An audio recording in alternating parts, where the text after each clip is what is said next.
Well, I am here as Thursday night, sharing the good news. The stock, not so much. We'll talk about that in a minute, but the rest of the day, I think, was pretty good. The stock market was good, and most of the news out there about Tesla was good.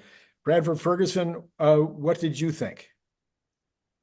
Well, I got 12.5.4 on two vehicles now, a Hardware 3 Model Y, Hardware 4 Model X. We can talk about that later. I got Auto Park on Tuesday, so just 2 days ago, Uh-huh. on the Cybertruck, and use that to parallel park. Um, I don't know, it doesn't have Smart Summon yet, but I tried Smart Summon on my Hardware 4 Model X, and it did great. Did you do it Well, in a Costco parking lot? no, one of them was at a Meyer, and a guy saw it, and he saw that no one was in there, and he's just like looking around, wondering what he should do, if he should like warn people that the car is driving itself or what. That's, that's right. I hadn't thought about that problem because I used to throw the LA Times in the middle of the night. And one night I got out of my car and I put it in park, but not all the way. Mm. And I got out to go throw, an apartment building, and I turned around. I heard this crunching of gravel behind me, and turned around Oh to boy. watch the car going off down the street in reverse. So you see, I had smart summon long before anybody else. That's for Fortunately, sure. trash hit a trash can and a curb, so it didn't do too much damage. Wall Street was getting in the act this week. This is a Yeah. couple days ago, noticing that Tesla sales are hanging in there in China, despite, I think, BYD, their pure electric sales are down. Right. So like Tesla's gaining ground against BYD, um, just by, staying steady. That was interesting, and like the upgrades that happened because of China sales, Right. was a bit surprising. There was some Goldman note yesterday that you wanted to talk about. Goldman recommending people buy short-term call options on 1010, and not just buying for the production and deliveries, but 1010, like I think is like several weeks or 45-day out or something. This is not financial advice. You can lose 100% of your money on long options. You can lose over 100% on short options. Yeah, yeah, yeah. That was quite a surprising. But we've talked about this a couple of times this week. There's a myth out there that every single time there's one of these events of any kind, that the stock goes down the next day. But that's just not true. On the Model 3 and the Model Y, I think both of those events it went up. The other thing that, It did go down after the Cybertruck. yes, So I kind of agree what people are saying is that this is more of a product unveil rather yes. than an investor event. Mhm, So mhm. the product unveil, they've been like kind of 50-50 in the past of whether the stock has some follow through after the event. Right. So I think there's a little bit of hope. I wouldn't be gambling on this. Um, but the investor days have been worse. So at Autonomy Day, it was pretty mixed that week. I think down from where it started. Battery Day was bad. The sell-off was, I think, 13%. Um, you had Investor Day. I'm not sure what happened the next day after Investor Day or the All next of them, week. I think all of them were down, but one thing that I should And go the back. Optimus reveals too. I should go back and actually get the specifics on this, because I keep making the claim is that 3 or 4 days later, after these sell-offs, most of the time it's back to where it was, or better. So Hmm. it's kind of a knee-jerk reaction. Oh, that wasn't good enough, or we didn't understand it, or I made my money, so I'm getting out, selling the news. But given another week, either people get it and then they're back investing again. Yeah, I think there's a real risk if you're just gambling on the event and you intend to sell right after, like you might have to sell at the mercy of the markets because there's a lot of other people that are doing that. I think that's a risky spot to be in. Well, okay, so that just brings us right up to one of my questions today, which, okay, what do you think? What is the minimum that Tesla needs to do on 1010 in order to satisfy the crowd?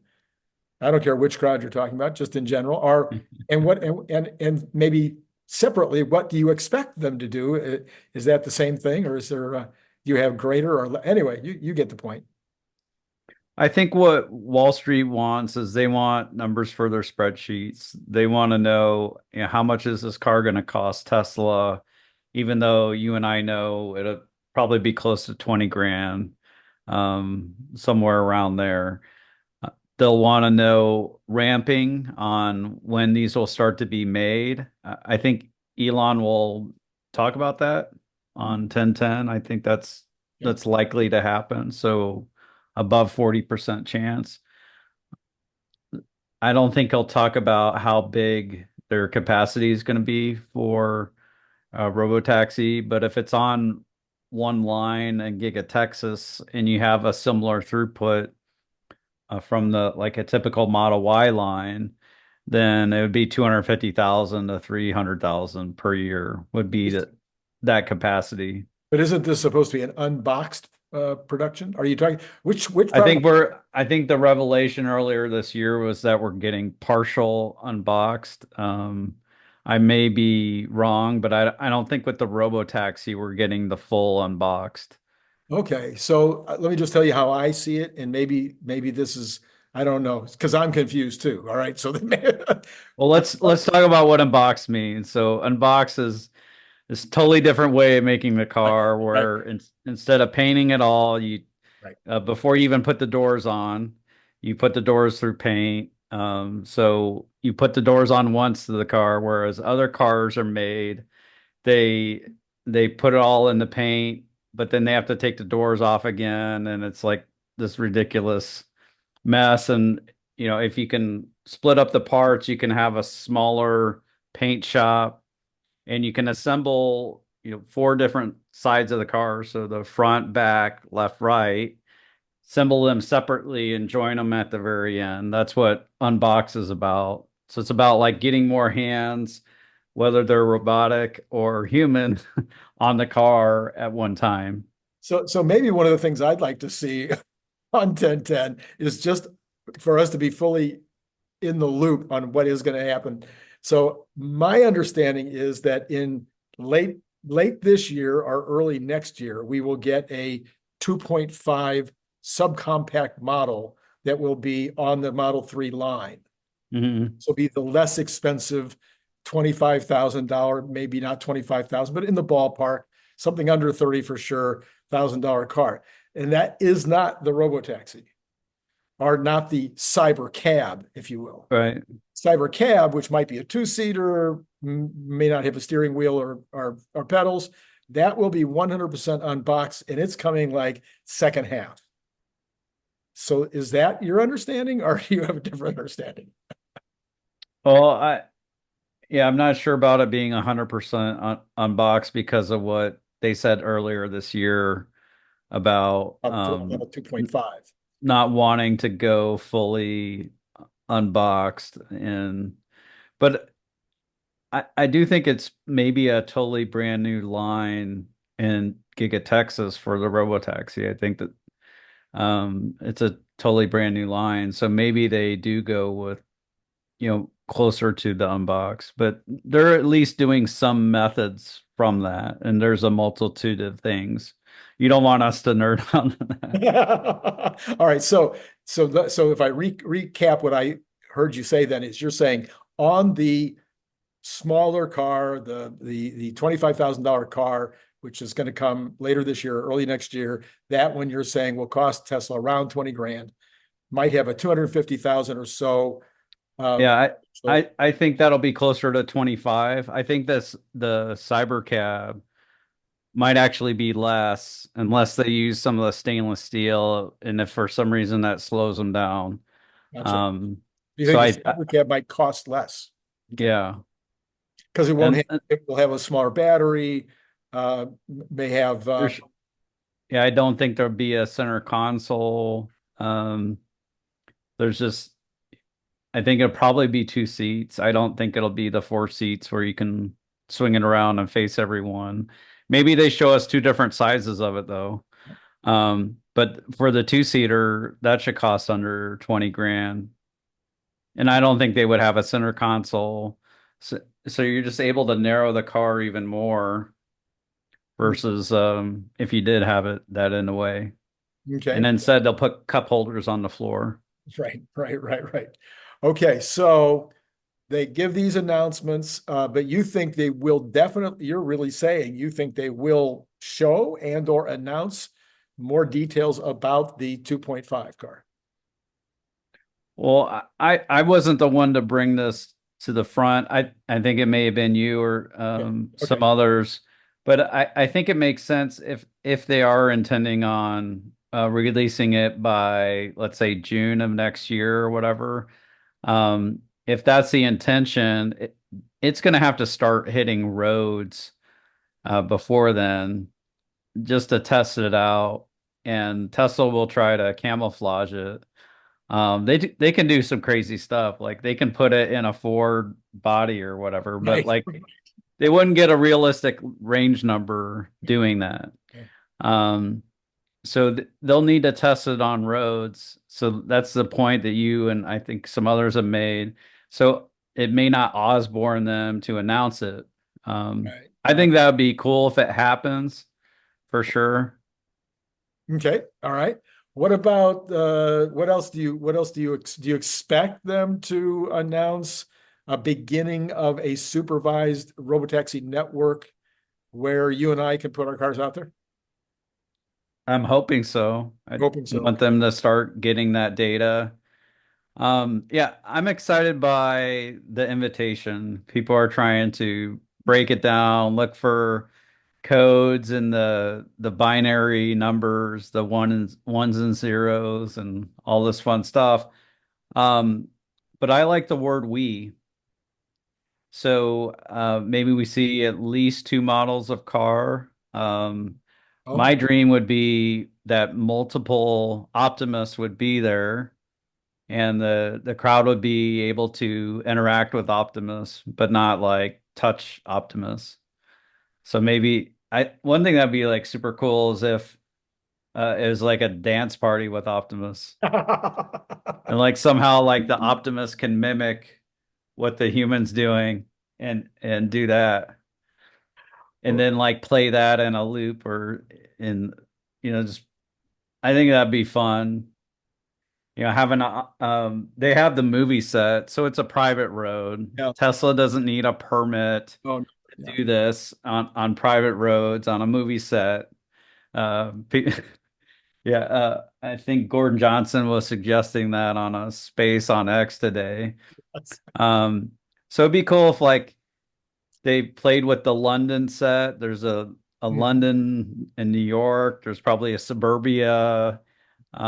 You could have Optimus get out of a black cab in London and then maybe a horse and buggy in New York before it does the black cab, and then it's driving the robotaxi in suburbia.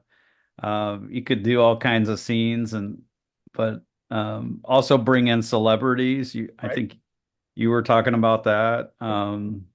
There's a rumor that they're shipping Cybertrucks to Oh. California. Maybe some of them aren't being delivered, but they're for this event Hmm. where they're and maybe this isn't the California, but they're covering the semi that they load the Cybertrucks onto. And I think normally they don't cover them.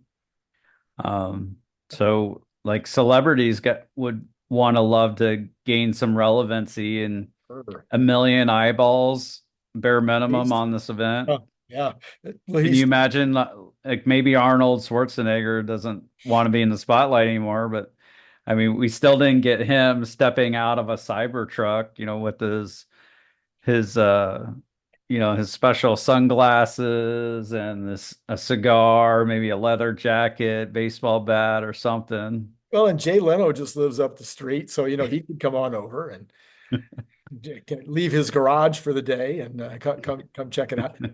So, I guess I'm all by myself. I keep thinking that this is like the coolest thing that could possibly happen, but nobody else seems to think it's that important. I think you need R2D2 and C3PO and Kit and my mother the car. And we need to have these things talking. We need to have them talking to one another. We need to have both of them, Optimus and the truck and the car, able to converse.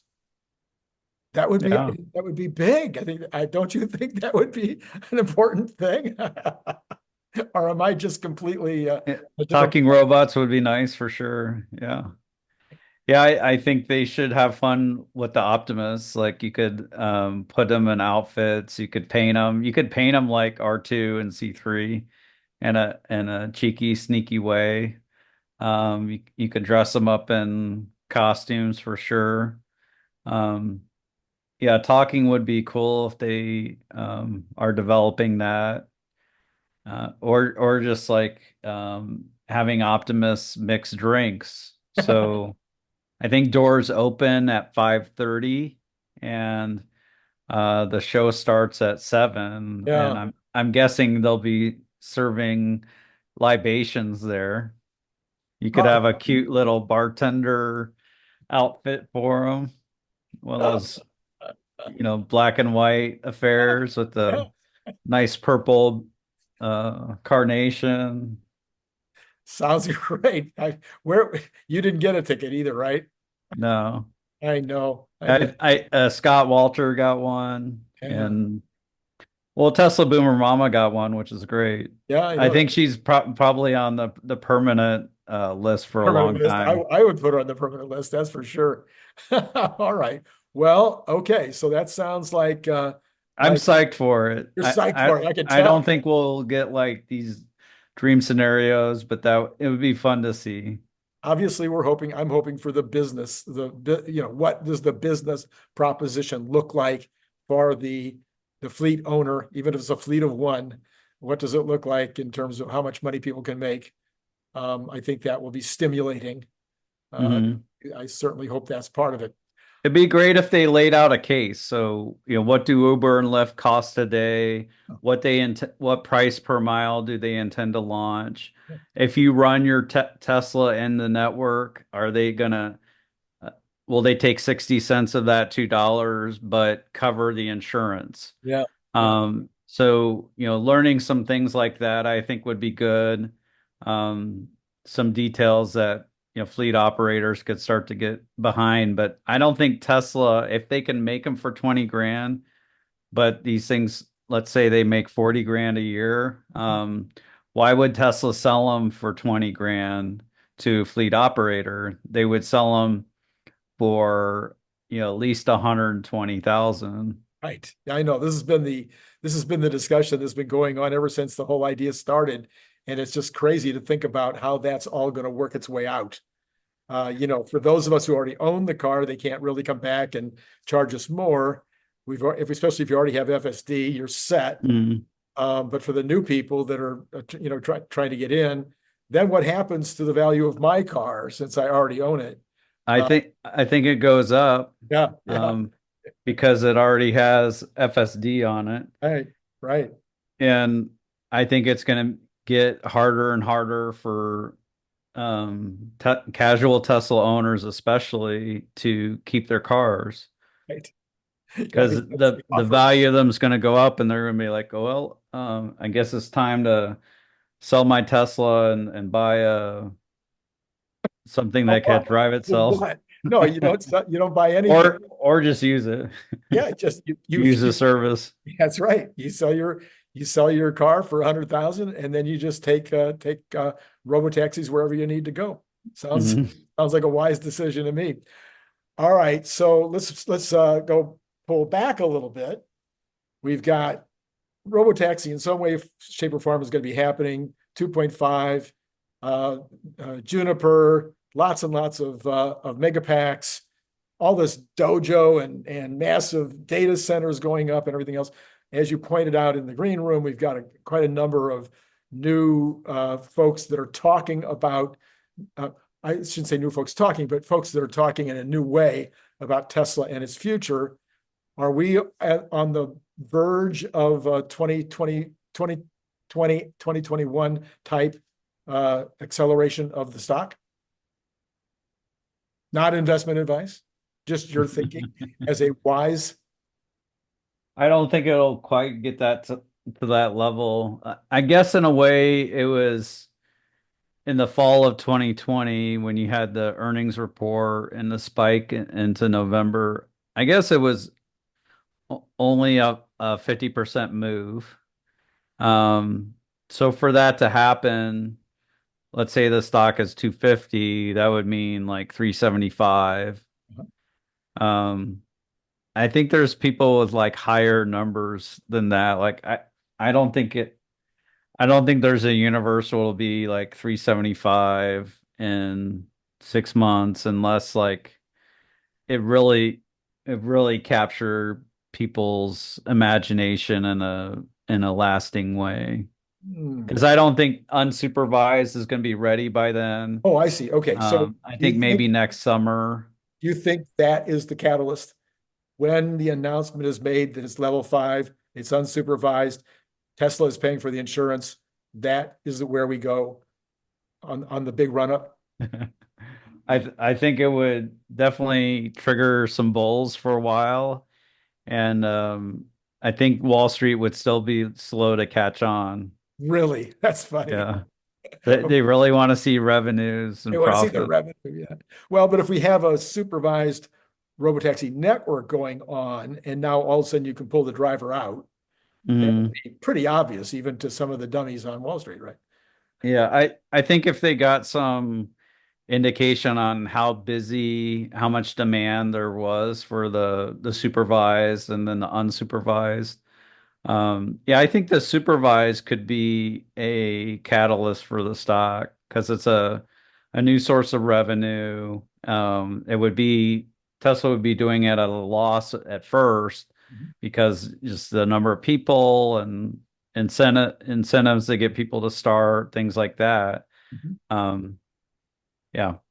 Okay. So how about before we go on to the general economy, how about your experience with 12.5.4? Yes. Yeah, so I have it on a hardware 3 Model Y and a hardware 4 Model X. I'm supposed to say AI 3 and AI Right, 4, right, but right. we'll get there. It's pretty good, but it's got like a new issue. So I haven't had any safety critical uh, disengagements where you need to disengage in order to prevent an accident. Um, but I'm having a situation where it's panicking in a roundabout where it'll slow down and the wheel will get really jittery. And that's something it would only do like back in the version 10 days or whatever. So like you're already in the roundabout, you're coming through, there's another car here. But it was pretty clear that this other car isn't going too fast. And our car like slows way down and gets super jerky. Is that consistent, Um, happening consistently or just once in a while or? Yeah, it happened with our X on an earlier version on 12.5.1.3. It's getting crazy with these version numbers. Yeah, but it's but no safety critical disengagements. Okay, good, good, good. What about the, we've had a lot of updates recently, a lot of FSD levels coming out. Do you think that's because of the new compute, or do you think it's just that they have like all hands on deck to get this thing solved by 1010? I think it's new compute. Tesla is getting use out of Cortex already. So even if they're not at the 50,000 yet, singing in perfect harmony. They're getting use out of what's already there and they're testing what's already there. So you don't need to write whole new software when you go from 10,000 to 20,000 of these. You just change a couple lines. And I think probably these systems, the software is built so that it does it automatically. Um, so I think the the increase in updates that are coming out, for sure, I would agree that a result of that is because of Cortex coming online and helping out. Mhm, mhm. Um, I've been I think I've done 250 trade shows in my life, and I Mhm. can tell you what happens the week before a trade show. I can tell you about all-nighters. So, like I thought all-nighters ended when you got out of university, but I can tell you about Mhm. all-nighters the night before, getting on a plane the next morning in order to get the stuff ready to go for a trade show. So I'm Mhm. just guessing that there's a lot of pressure on the team right now with regard to 1010 to make sure that, everything, all these things that they want to accomplish by 1010 get done. So, and I think, we had the list of the whatever it was, the roadmap of the new FSD things that were supposed to happen, like the Cybertruck version of it. Mhm. So I'm guessing that there's a Yeah. fair amount of pressure out there. We might get a surprise this weekend. Yeah. So they've been testing the Cybertruck a lot on Chuck Cook's left. Uh, Chuck is Chuck is a Rebellionaire creator that's on X and famous for his Very, unprotected left turn, very difficult left turn. world famous. And and so they've been testing the Cybertruck extensively there. And typically when they pull the cars, there's a and the cars are gone for a couple days. That means like a version is coming soon. So maybe they'll surprise us this weekend with FSD for the Cybertruck. He said today, he texted today that texted, he posted on X that they did pull the testers today. So he's expecting the same thing as you are. Mhm. Okay, so the market continues up and up and up, new all-time highs, like every day, day after day after day. Does this worry you at all? Yeah, a little bit because you know the Fed is cutting rates and we haven't I don't think we maybe there's some new news about the economy today, but I didn't hear anything. It was all the news today was fairly moderate. There was no like big misses or big hits today. It was pretty much across what people were expecting. Okay. I'd say the main positive economically is that we're not seeing jobless claims where people are laid off and then they're applying for unemployment. So that's a big positive that's been kind of trumping everything else.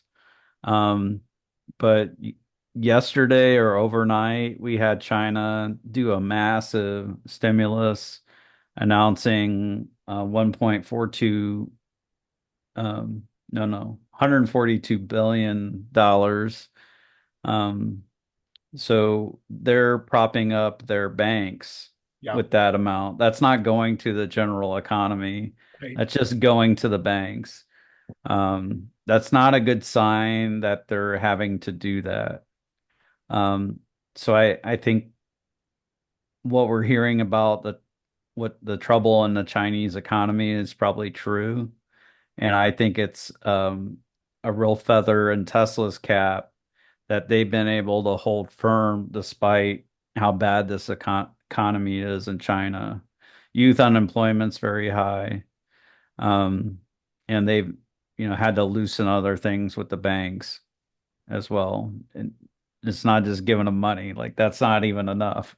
Yeah. Yeah. Yeah. Yeah. Okay, so the China thing is one thing. We also heard that Saudi Arabia is giving up on their $100 price goals for oil. And so they're going to start pumping. Oil dropped a couple dollars today because of that.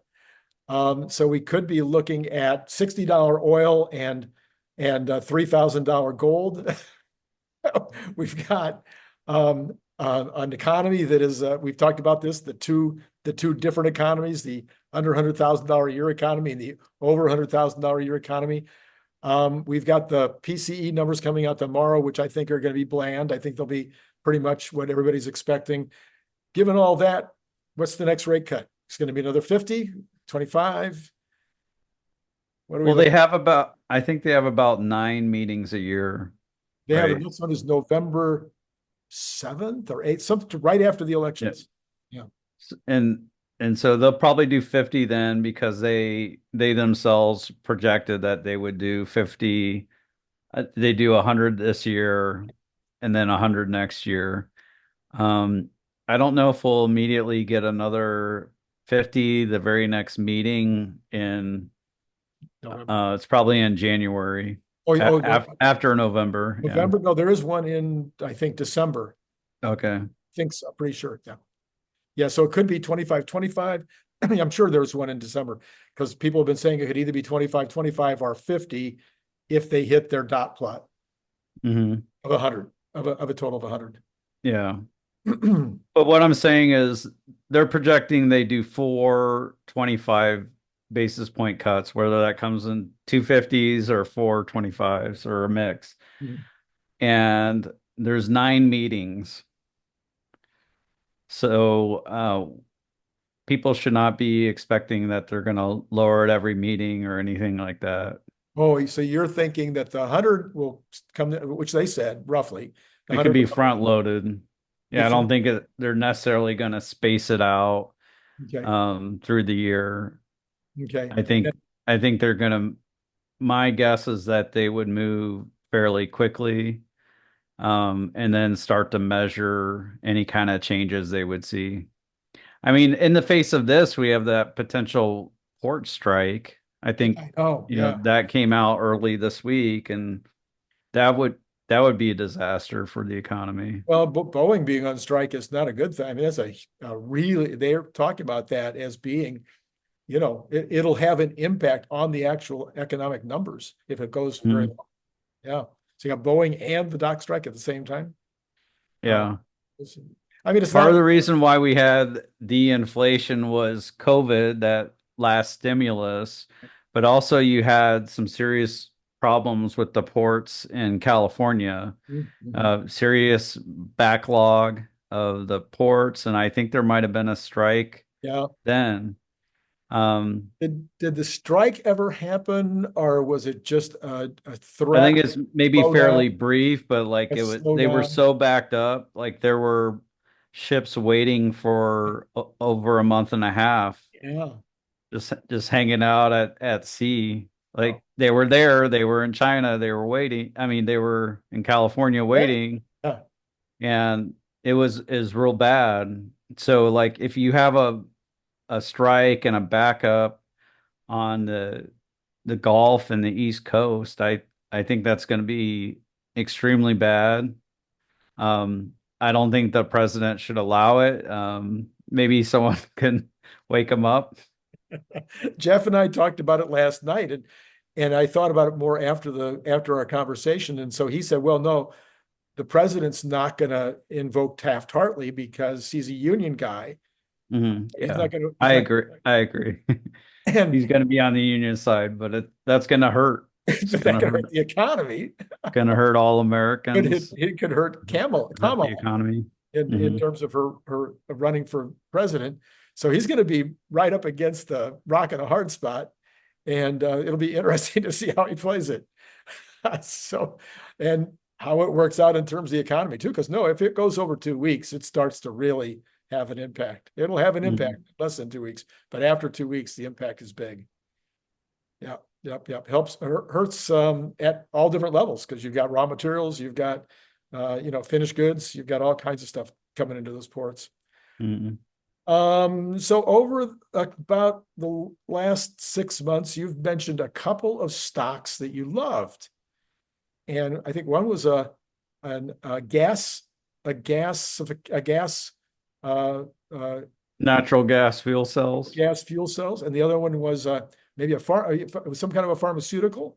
Mm. And I just wondered if you wanted to give any updates on those, or if there's anything of interest to update on those, or Yeah, so one of those is Maya Biotechnology, yeah. where we did a video, we talked about it here. They just released new results from their both their phase 3 and phase 2 trials. They did have a death in the phase 3. The people in their trials Are are almost dead extremely anyway. sick, Yeah, right. and the average median survivability, like once the patients start or they start to measure, is 6 months. Like Okay. these people are only expected to live for 6 months.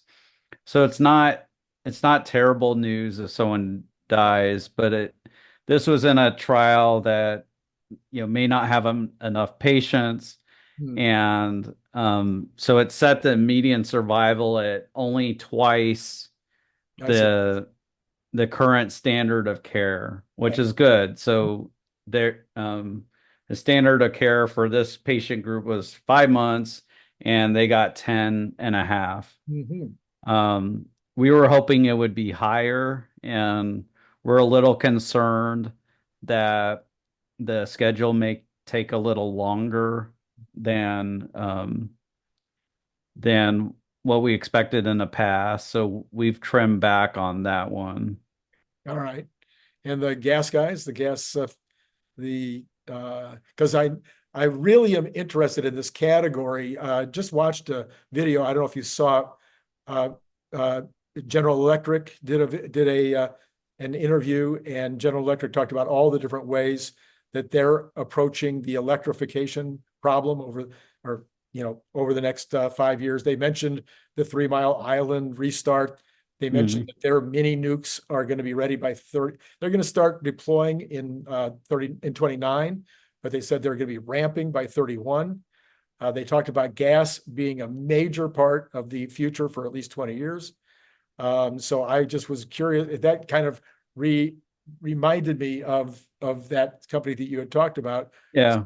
So how are they doing? Yeah, so Bloom Energy, Right. they make natural gas fuel cells. Mhm. And I was just trying to see where the stock was most recently. But they it, it was real bad, the timing of when we invested, because despite like having this customer for years, the quarter after we invested, they lost their biggest customer.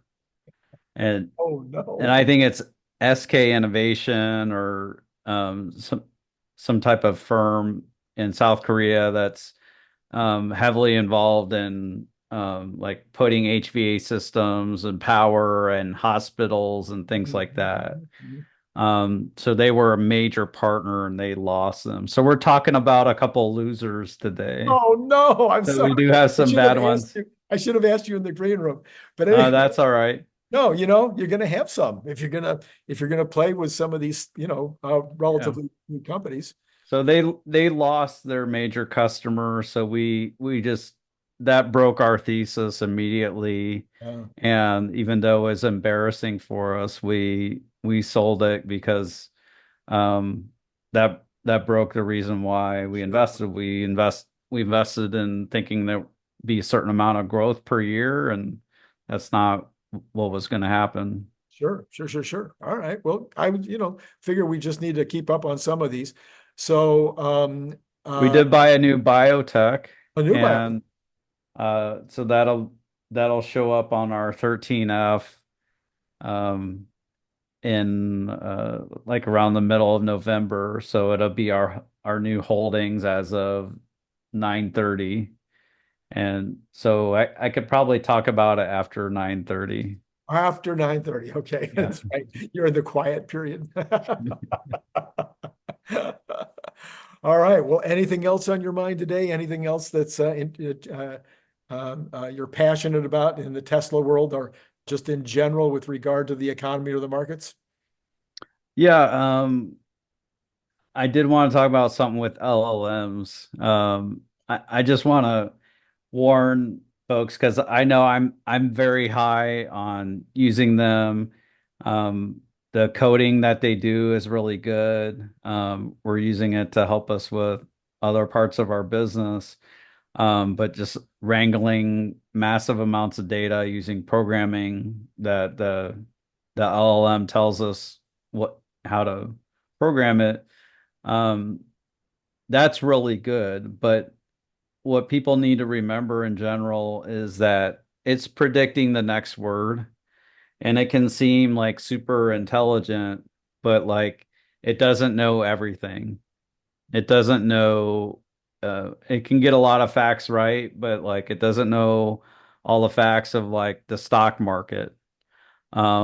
So I've heard of people using this to develop stock option strategies. Well, they'll just ask the LLM, if the stock did this um, and I did this stock option thing, how much money would that make me? But they're assuming that the LLM knows like how volatile it can be and that the the stock performance isn't going to be a straight line. Um, and so people are just taking the LLM's answer um, for just as gospel, like it knows, because it does seem really smart Yeah, when it's yeah, yeah, answering questions. So I just urge people to be cautious with that. yeah. Know that like if you're going to it for facts, to depending on if real money's involved or your health, that you may want to double check some of it if if there could be harmful effects, like losing money on stock options would be harmful. That would be bad, yes. Yeah, well, a lot of people use it for relationship advice, so that would be another potentially harmful use if it's wrong. Yeah, if it's wrong, yeah. All right, well, that's good. That's good advice. That's good advice. Yeah, I have not used it for anything exotic yet. I've been careful. I'm mostly using Grok. I find Grok to be for the kind of stuff I do. Grok has really been quite good at their answers, and I love the fact that it's current, that it's drawing from Twitter, drawing from X. You know, it really helps sometimes to get an up-to-date response. Oh, one other thing is I had some thoughts on OpenAI going for profit.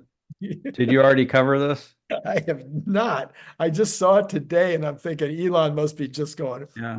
"What?" Yeah. So to back up to yesterday, one of the OpenAI employees quits. It's the chief technology officer, the woman that we've seen in some of the videos about how they train their system. And she quits and posts a letter. It's very nice. A lot of these letters are dictated by severance packages. So, like, Yes, if you yes. want severance, you need to say nice things and follow this NDA. That's typically how it works. May not be the case for OpenAI, but typically is. So then Sam Altman writes a letter and thanks her for her time and says about her contribution to OpenAI. Um, but then, like within an hour, a Bloomberg article comes out that OpenAI is they're getting rid of their nonprofit board of directors, essentially going for profit, and that Sam Altman was getting, I don't know, an additional 7% of the OpenAI, which is being valued, that 7% is being valued at $10 billion. Only. Yeah. So then after that, two more people quit, Whoa. and Sam deletes his first letter and writes a letter to, like, in general, the people that are leaving.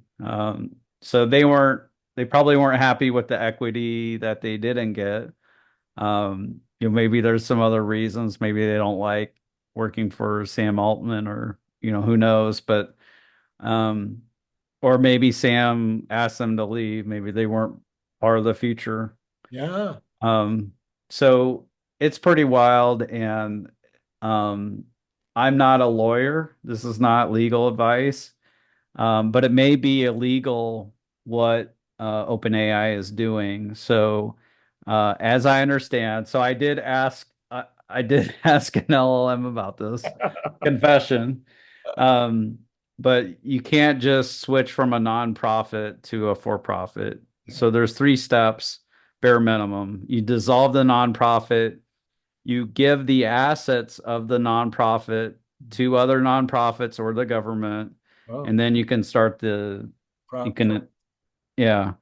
Allegedly, that's how it goes. So that there's that critical middle step where the assets of the nonprofit go to another party, and I don't think that'll happen.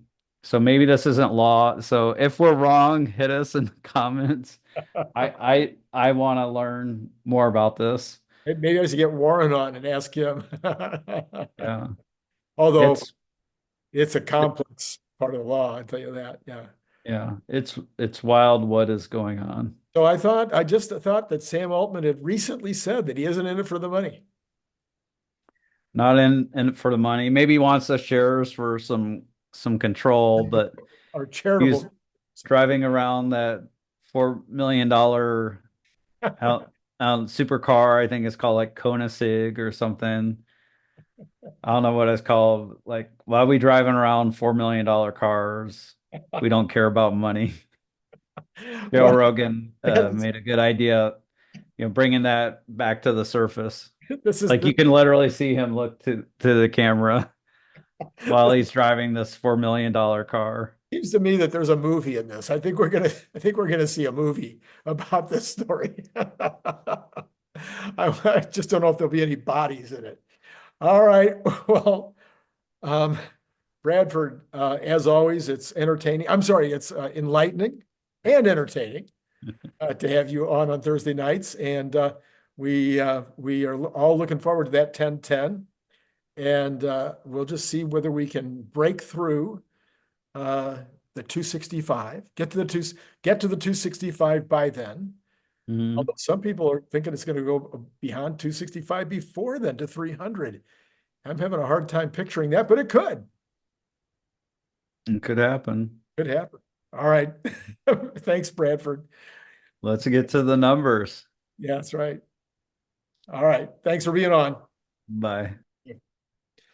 All right. Yeah. So there you go. I'm telling you, it's never a dull moment in the world of stocks and bonds and big companies and the major entrepreneurs that are, quite the personalities. I guess it's probably always been that way, but maybe it just seems like it's more today than it has been in the past. Let's take a look. What happened today? Well, we had Tesla was only down 290. It had been down a little more. It had been up like $3, $4 in the morning. So there's that big drop off right at, I think it was right at, what time was it? I can't remember now. I think it was, yeah, so right around 7:10 when I was getting this thing ready this morning. Anyway, whatever. So down 280 for the day. It ended up down another dime in the after hours with 6 minutes to go as I'm writing or as I'm producing this. The Dow was up 260 for the day, NASDAQ up 108, S&P up 23, and in percentages, that is Dow up 0.62, NASDAQ up 0.60, and the S&P up 0.40. So kind of in concert today, at least in the percentage at the end of the day. You have the Magnificent Seven was mixed with half and half. As much as half and half can be when you have seven, but the other six were exactly half and half, 3 and 3. And the Cathie Woods were mostly up, pretty much up, with TDOC being the exception to that. Square recovering, and PayPal recovering nicely, quite frankly, after they sold off. And so anyway, that's kind of where we were with the stock market during the regular trading. We'll talk about where they are in the pre-market here in a second, but let's start with the bonds. We have the 10-year continuing up, but only a little bit more. So we're sitting at 3.794. It seems like it's having a little bit of trouble getting past that 3.8. And so up 0.5%. We have the 2-year similar, up 0.4%. And then we have the 3-month up 1.1%. So that's the wrong direction for it right now. And the 2-month up 2.6. So again, that is inverting in the wrong direction at this exact moment, but it has been going the right direction now for several days. Okay, let's go ahead and look at the oil, which I mentioned earlier was crunched down today. 67.43 for Texas Intermediate, going down a little bit more in the pre-market. Brent is unchanged, but it's at 71.60, so over $4 difference. So we've got the Houthis shooting at Israel. We've got Hezbollah shooting at Israel. We got the Gazans continuing to do whatever they're doing. We've got Iran sitting around going, should I or shouldn't I? So maybe the $4 spread is some indication of all that nonsense. Then we've got natural gas had been up today, right now is unchanged. It is at $2.58.5. That's pretty strong. Okay, we got gold unchanged. Never see that, down 20 cents. 2,694.80, just $5 away from going over 2,700. And it wasn't, it seems like a couple of days ago that we were going over 2,600 for the first time. Silver continues up. Silver hitting a 12-year high today. It is up 0.20 in the pre-market at 32,275. Copper is up a little bit, 0.12 at $4.65, almost $4.65. You've got the dollar up against the yen, down against the euro, but in both cases, very small numbers. And you've got Bitcoin up almost 2,000 today at 65,183. So seems like it's trying to stay in that old range, but it's having a hard time holding in there. Sam Altman this is a headline. Sam Altman tells OpenAI staff that there's no plan for him to get a giant equity stake. I guess it depends on what a giant equity stake looks like, but without any details, that is what the headline says. All right, in the equities, everything is down teeny tiny bit. The Dow down 9 or 0.02, S&P down 0.5, call it unchanged. And the NASDAQ down 8 or 0.04. So you can say unchanged and you wouldn't be that far off. Let's go ahead and look at, well, that's really pretty much all. So what are we talking about here? We are talking about going back and looking at Cern Basher's video earlier today, where we talked about what's going to happen on 10/10. Of course, he did it in a very different way. He did a crowdsourcing survey of what people are hoping for and expecting. So that was quite entertaining. He also took a look at what it could mean that it says "we robot" and what that lens or whatever it is. Is it a wheel? Is it a lens? Anyway, he talks about all the possibilities of what it might be. And there's way more, as you can anticipate. There was just tons more entertaining information from Cern earlier today. Tomorrow morning, of course, we have the regular show in the morning. Then Brian Wang and I just shot a video. We'll be talking about his anticipation of where we will be at the end of 2025. What kind of numbers will we be doing? How much bigger will the company be at the end of 2025? And what might that mean for the stock market? Stock price, I think you'll want to watch that tomorrow, so make sure and hit notify. And then Larry will be there to usher in Good News Friday. And that's about all I have to say to you tonight. It's been great being with you 3 times today, and we'll see you tomorrow. Good talking to you.